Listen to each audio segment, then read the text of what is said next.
Hi, jewells68 here for Talk to Me Tuesday on Tuesday, April 12th. As you can hear, I am a lot better. Thank you for all your well wishes. I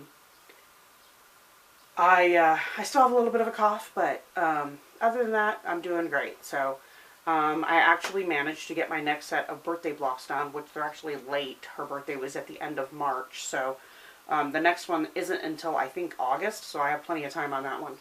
But on this one, she wanted these scrappy bear paws, and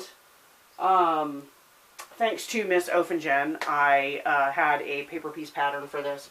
The only issue I had was the pattern, of course, calls for this to be a single piece of fabric, and so do the instructions, actually, the traditional instructions that the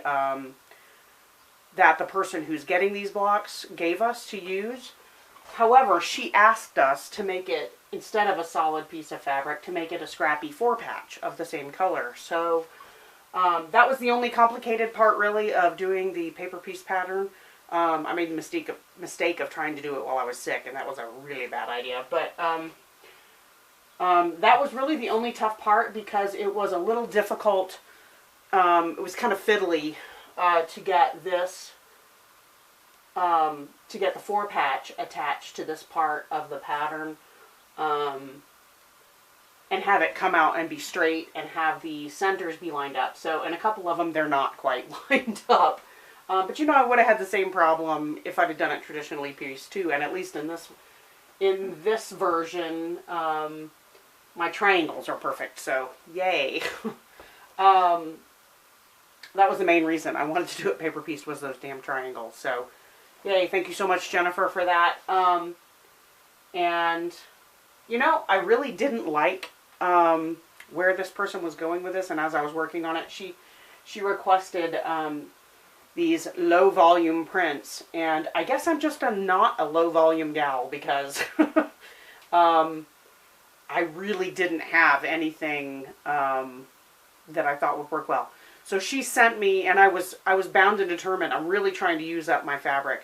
So I said, I asked her about a few different fabrics that I have, and she said, let me just send you some fabric so I can get something different in there, because I guess everyone had been sending her pretty much all the same thing, which was just like a tone-on-tone white or cream-on-white or whatever. So she sent me a few things. I think my idea of a low volume print would not be this blue on white, but she sent me that. So after I saw her own examples that she sewed of her own blocks, I got a better idea of what she was looking for, and I threw in some text fabrics that I did have. I even took this one right here and I flipped it over backwards because I thought it still looked good. So yeah, so here's her scrappy 4-patch, and the one nice thing about doing mine late was I was able to see what she'd already received so far, what other people had already made. And so I knew she'd already gotten like 3 or 4 blue blocks and 3 or 4 green blocks. So I asked her if she wanted a purple, because I have a ton of purple. She said yes, absolutely. So I did a purple for her, and I did a red for her. She's received one other red, I think. But yeah, I could have done both purple, and that probably would have been fine. But she already had so much cool colors with the blues in what she'd already received that I thought it would be nice for her to get another red one. So yeah, so there's those. So I'm glad those are done. Those are off my plate. I just need to get them in the mail, which I could probably do today. And then I can get to work on piecing my my X-Files quilt top, which obviously I haven't done yet. And then I decided to not do for my own birthday block. I've picked a pattern and I've submitted all the stuff to the swap moderators, but I decided not to do the 9-patch snowball that I was thinking of doing. I ended up going with quickie bow ties, and the instructions that I'm using, I found a really great site that I like a lot that's going to come in handy. It's a Delaware Quilts Block of the Month, and it has really great instructions for doing multiple sizes of lots of traditional blocks. And so I will try to remember to insert a link of that. And yeah, I guess that's all I've got. But I'll show, well, next week I should have one of my own blocks done because I want to get an example one done for them.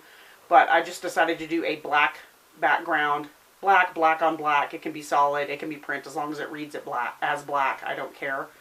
And then it's a 6.5 inch bow tie, where but I want a 12.5 inch block, so they have to make 4 of them, each one with a different color bow tie. And then when they're put together, they make like a circle, basically. So I think that's kind of cool. So I will hopefully have an example of that to show you guys next week. And that's all I've got. So I look forward to watching all your videos, and I will see you next week. Bye! Hi, jewells68 here, and I have hair in my mouth.